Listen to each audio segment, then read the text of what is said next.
Hi friends, இப்போ mutton குழம்பு எப்படி வைக்கலாம்னு பார்க்கலாமா ஃப்ரெண்ட்ஸ்?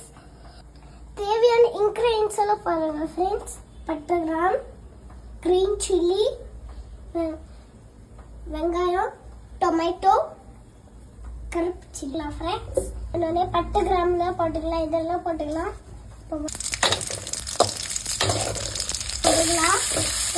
ஆனியன் நல்லா வதக்கணுன்னே டொமேட்டோ போட்டுக்கணும்.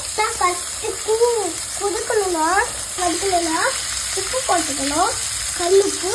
இப்போ இது மட்டன் குக் ஆகுது, இப்போ ரோஸ்ட் ஆகணும் ஃப்ரெண்ட்ஸ். இப்போ இஞ்சி பூண்டு பேஸ்ட் போட்டுக்கலாம். வதக்கிட்டு குக் ஆகணும், அதனால நல்லா வதக்கணும். வதக்கிட்டு மட்டன்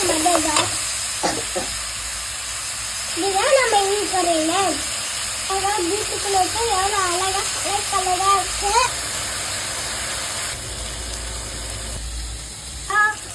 ஃப்ரை ஆயிடுச்சு. இப்போ அப்படியே நம்ம அதில் போட்டுக்கலாம். கறி குழம்புலேயே ஃப்ரை ஆயிடுச்சு. இப்போ நம்ம அப்படியே மட்டன் குழம்புல போட்டோம்னா பாய் ஃப்ரெண்ட்ஸ், நம்மளுக்கு மட்டன் குழம்பு ரெடி ஆயிடுச்சு. எவ்வளோ பியூட்டிஃபுல்லாக இருக்கு பார்க்க.